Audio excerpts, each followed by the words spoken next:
영상으로 참여한 교우들에게도 큰 은혜 시간 되신 줄 믿습니다.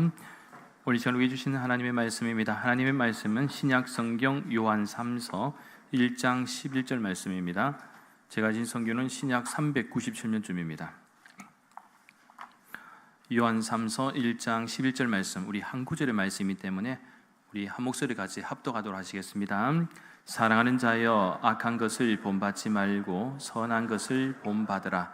선을 행하는 자는 하나님께 속하고 악을 행하는 자는 하나님을 배웁지 못하였느니라. 아멘. 할렐루야.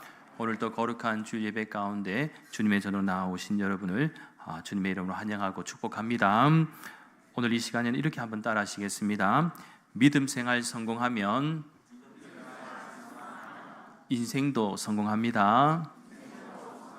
다시 한번 더 따라 하시겠습니다. 믿음 생활 성공하면 인생도 성공합니다. 믿으십니까? 예, 그렇습니다. 우리가 예수님을 믿고 세상을 바라보면 세상이 달라 보입니다.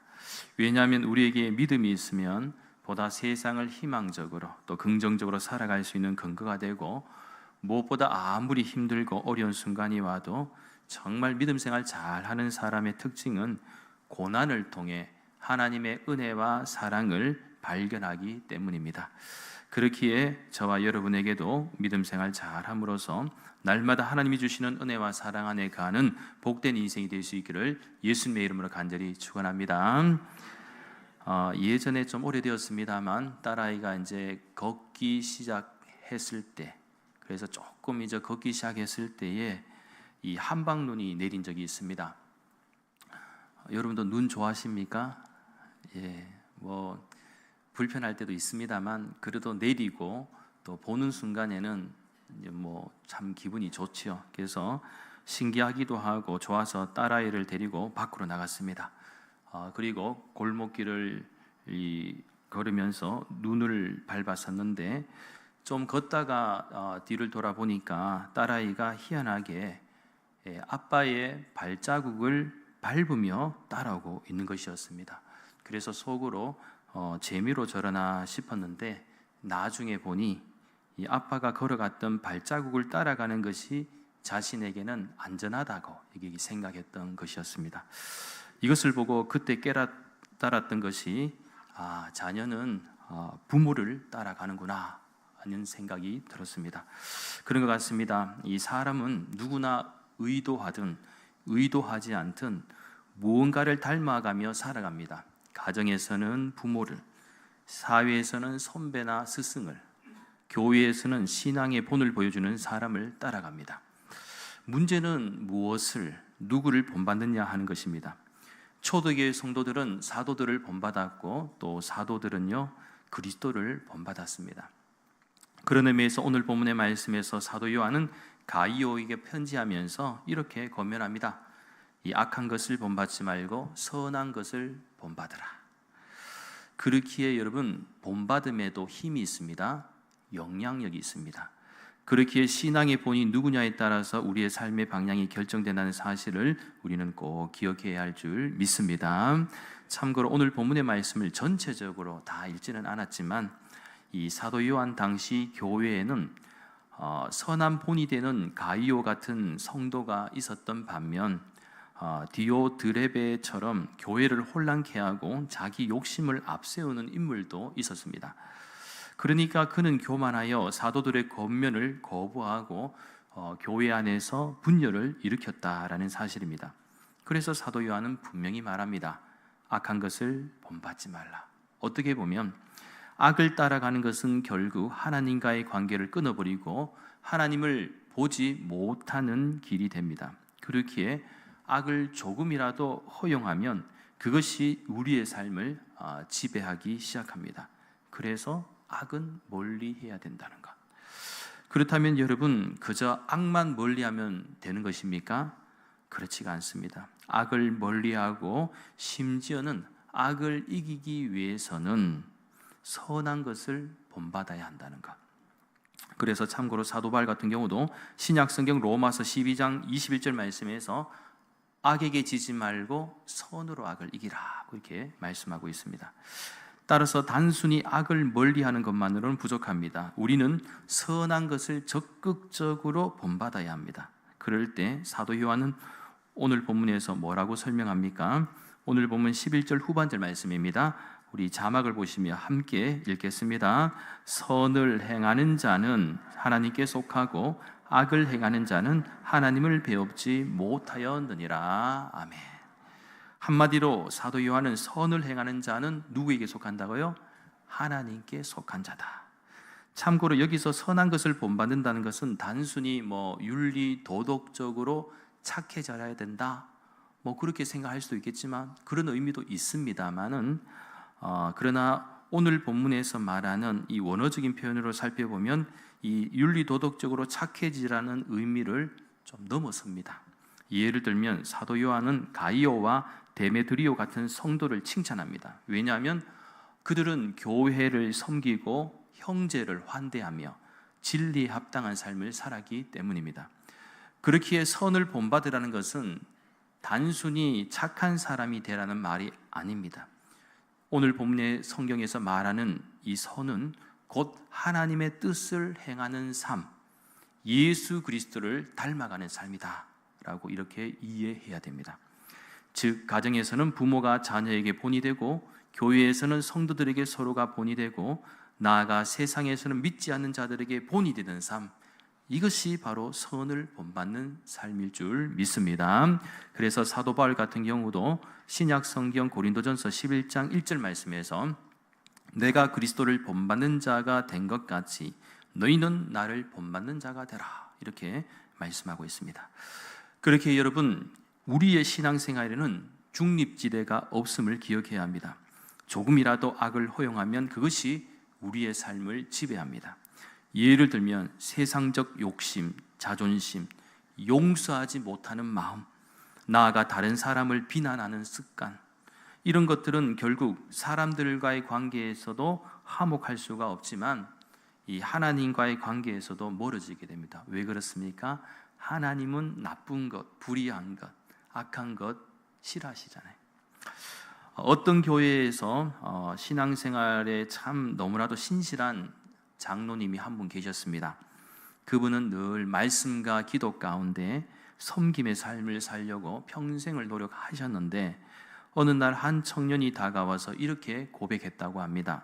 장로님, 저는 성경 말씀도 잘 모르고 기도도 잘 할 줄 모르지만 적어도 장로님을 보면 예수님이 어떤 분인지 알 것 같습니다. 그 말에 장로님은 눈물을 흘렸다고 합니다. 평생 예수님을 닮으려고 애썼던 삶이 결국 누군가에게 선한 분이 되었다라는 것입니다. 그런 의미에서 여러분, 저도 우리 대구 난강교회 장로님들뿐만 아니라 집사님, 권사님, 그리고 성도들 간에 당신을 보니 예수님이 생각난다는 이 말을 들었으면 좋겠습니다. 그래서 이 시간 앞뒤 자분들과 함께 이렇게 한번 인사하겠습니다. 당신을 보니 예수님이 생각납니다. 할아버지가 생각나고 할머니가 생각나고 그럴 수도 있겠지만 우리는 예수님이 생각나요. 신약성경 디모데후서 1장 3절부터 5절까지 말씀에 주목하시면 사도 바울은 이렇게 설명하고 있습니다. 이 부분은 이 자막을 보시면서 한 목소리로 우리 같이 합독하도록 하시겠습니다. 내가 밤낮 간구하는 가운데 쉬지 않고 너를 생각하여 청결한 양심으로 조상적부터 섬겨오는 하나님께 감사하고 내 눈물을 생각하여 너 보기를 원함은 내 기쁨이 가득하게 하려 함이니 이는 내 속에 거짓이 없는 믿음이 있음을 생각함이라. 이 믿음은 먼저 내 외조모 로이스와 내 어머니 유니게 속에 있더니 내 속에도 있는 줄을 확신하노라. 아멘. 이 말씀은 사도 바울이 디모데가 이 초대교회의 신실한 믿음의 일꾼으로 세워진 배경에는 이 외할머니 로이스와 어머니 유니게의 그 신앙의 본이 있었음을 강조하고 있는 말씀입니다. 이 부분은 어떻게 보면 다음 세대를 위해서도 이 신앙을 잘 전수하는 것이 얼마나 귀한 일인지를 잘 깨닫게 하는 말씀입니다. 그런 의미에서 참 요즘에 교회가 참 많이 어렵죠. 여러분 신앙생활하기도 쉽지 않고 또 과거 그 어느 때보다도 참 도전적인 현실이 놓여져 있는 시대를 살아가고 있습니다. 그래서 어떻게 보면 지금 앞으로 중요한 키워드는 두 가지죠. 하나는 다음 세대.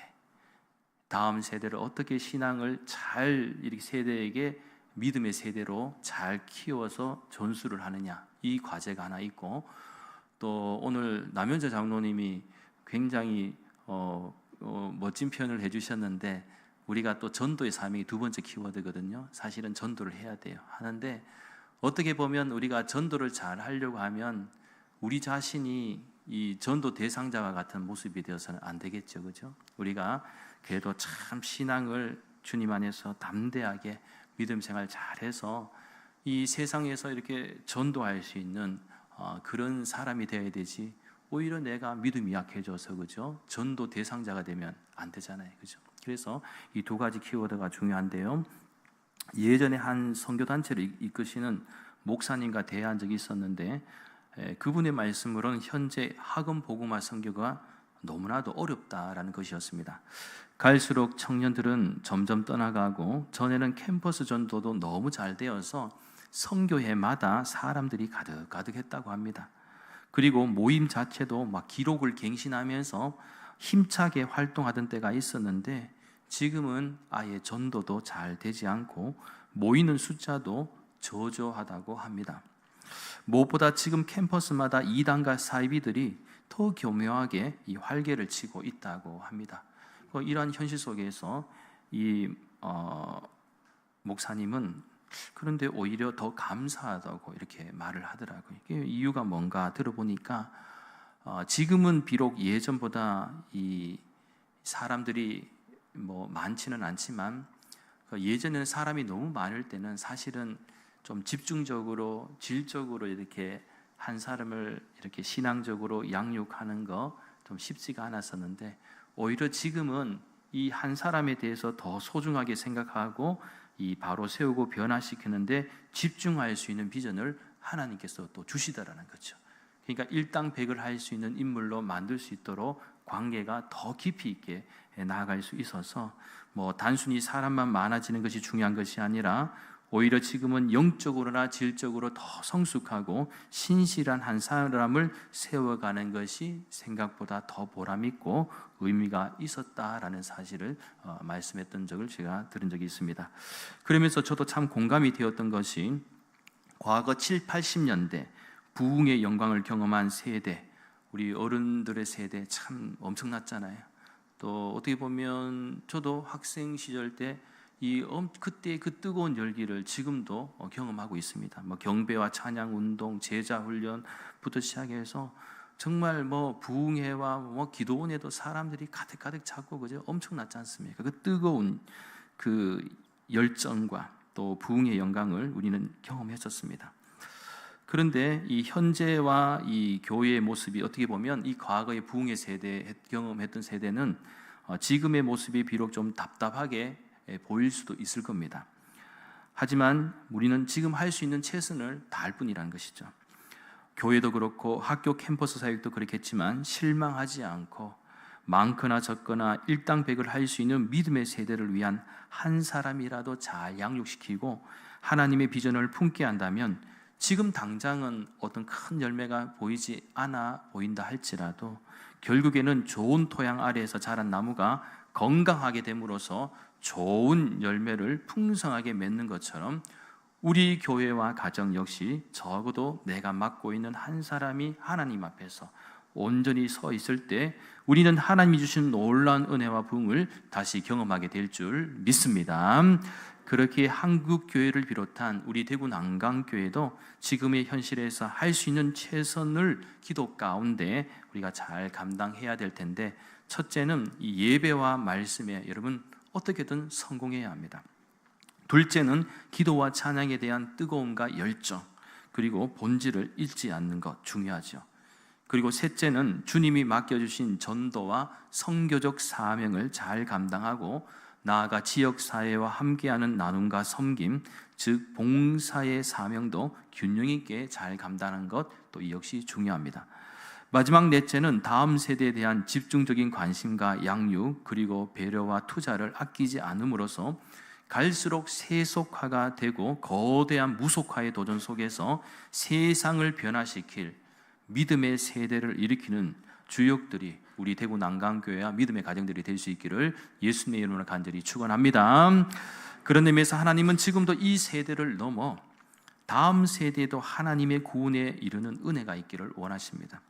이스라엘의 역사를 보아도 잘 알듯이 한 세대만 믿음의 끈이 끊어져도 하나님을 알지 못하고 시대의 부름에 합당한 지도자가 없으며 결국 하나님의 심판과 징계로부터 피할 수 없게 되었습니다. 그렇기에 교회는 끊임없이 영적으로 깨어 있어야 하고 그 영적 에너지가 가정과 사회 가운데도 늘 선하게 흘러넘쳐야 할 줄 믿습니다. 마지막으로 오늘 본문의 말씀에서 사도 요한이 언급한 악한 것을 본받지 말고 선한 것을 본받으라는 말씀, 그리고 선을 행하는 자는 하나님께 속한다라는 이 말씀을 우리가 꼭 기억해야 될 텐데, 그렇다면 이제 나는 어떤 삶을 살 것인가에 대해서는 이제 우리 각자의 몫이 되어야 할 것입니다. 어쩌면 현재 우리의 시대도 사도 요한 당시와 다르지가 않습니다. 세상엔 악한 영향력들이 넘쳐납니다. 물질주의, 이기주의, 쾌락주의가 사람들의 마음을 사로잡습니다. 그래서 이러한 부분을 우리가 잘 이해할 수 있는 대목이 신약 성경 디모데후서 3장 1절부터 5절까지 말씀에서 사도 바울이 강력하게 권면을 하는 부분인데요. 역시 자막을 보시면서 함께 차근히 읽도록 하겠습니다.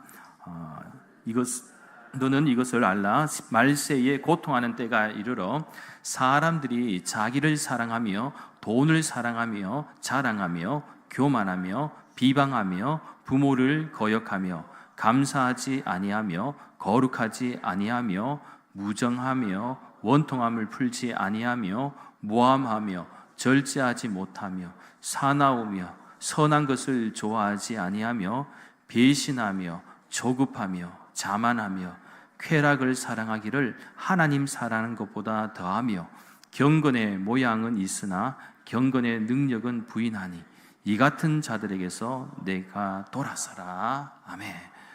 여러분 어떻습니까? 이 사도 바울의 권면의 말씀, 여러분 하나님 보시기에 악한 모습들을 열거해 보니까 정말 숨이 콱콱 막히죠. 이 답답한 이 현실, 이 세상이 이런 이 말세의 때에 부정적이고 악한 모습들이 이렇게 나타난다면요, 우리 인생은 정말 그죠? 힘들고 고통스러울 수밖에 없는 것이죠. 그래서 사도 바울은 절박한 심정으로 말씀합니다. 즉 말세에 고통하는 때가 있다. 여기서 이 고통은 헬라어로 칼레포이라고 하는데 육신적으로도 영적인 고통, 이 모두를 다 포함해서 의미합니다. 그래서 우리는 고통이 있는 현실의 삶을 살지만 아울러 미래에도 반드시 고통이 없다는 것이 아니라는 사실을 우리들에게 잘 가르쳐 줍니다. 그렇게 이 부분을 조금만 더 쉽게 설명드리면, 전통적으로 말세라고 하면 신학적으로는 예수님이 재림하시는 날을 의미합니다. 그러나 좀 더 정확한 표현은 말세는 앞으로 올 어느 시기가 아니라 바로 지금이라는 사실이죠. 이게 무슨 말인가?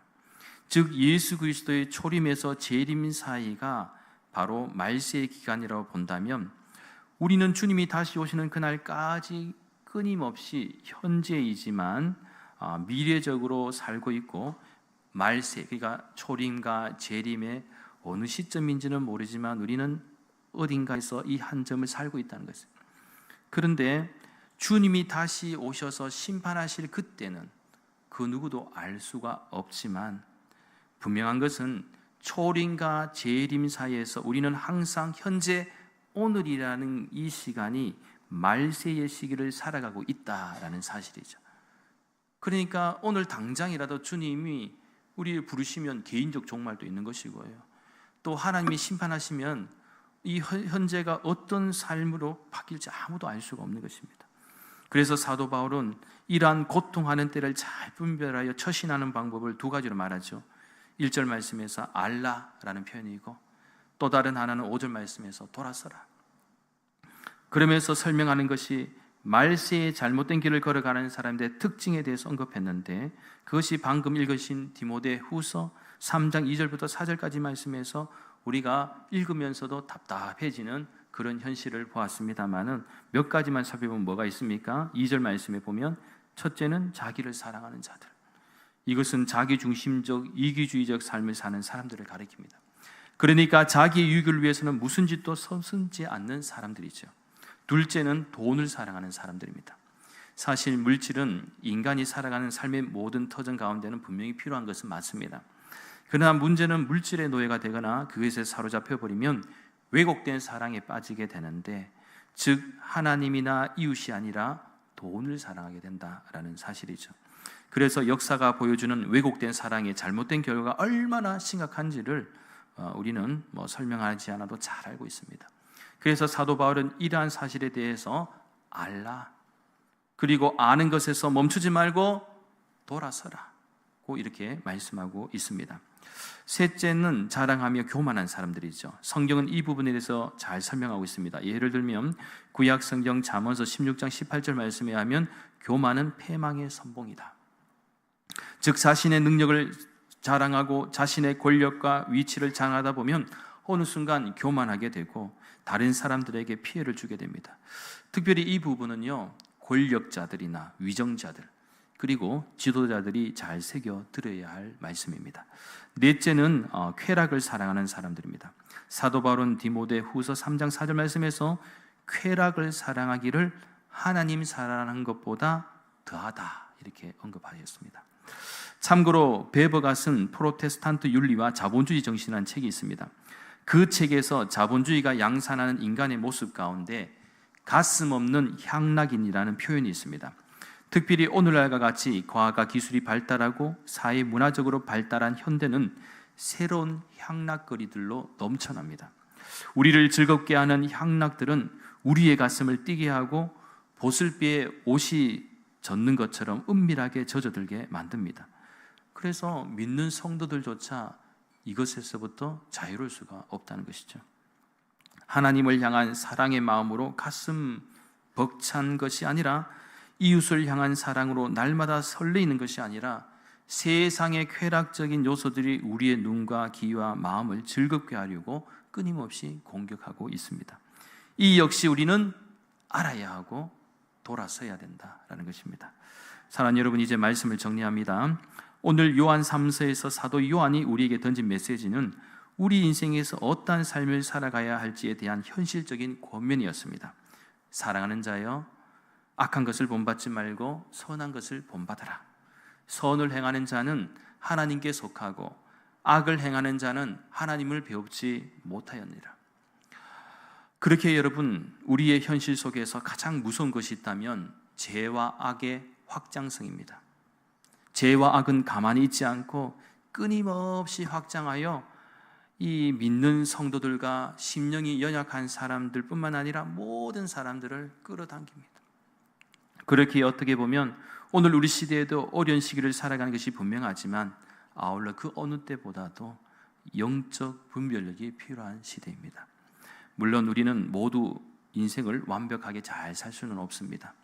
또한 죄와 악으로부터 우리 자신을 쉽게 지킬 수도 없습니다.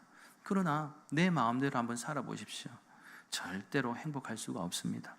우리가 불행하다고 생각하며 살아가는 것은 세상에 대해서 속을 때가 많기 때문이고, 하나님의 말씀에 제대로 순종하지 못하며 살기 때문입니다.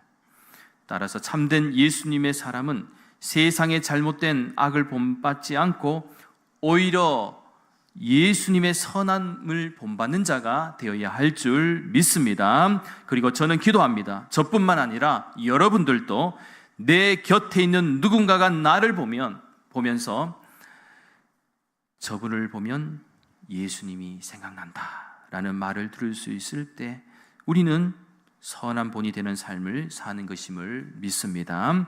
바라오기는 이 세상을 살아가는 동안 저와 여러분은 선으로 악을 이기는 삶을 통해 사도 요한의 권면처럼 선을 행함으로 하나님께 속한 자로 주님 부르시는 그날까지 선한 영향력을 통해 복된 인생을 살아낼 수 있는 은혜와 축복이 있기를 예수님의 이름으로 간절히 축원합니다. 기도드리겠습니다. 거룩하신 하나님, 갈수록 이 세상은 더욱 악해져 가고 세속화와 무속화의 거대한 도전 속에 놓여 있습니다. 또한 물질주의와 이기주의, 쾌락주의가 사람들의 마음을 조금씩 삼키고 있습니다. 그럴수록 우리가 무의식적이라도 악을 담지 않게 하여 주시고 오직 주님을 닮아가는 복된 삶을 살게 하여 주시옵소서. 그리고 우리의 말과 행동이 선한 본이 되어 많은 사람들에게 선한 영향력과 복음의 증인으로 살아가는 데 부족함 없도록 역사하여 주시옵소서. 또한 우리의 다음 세대가 하나님께서 기뻐하시는 신실한 믿음의 세대가 되게 역사하여 주시옵소서. 감사드리며 모든 말씀 거룩하신 예수님의 이름으로 간절히 기도하옵나이다. 아멘.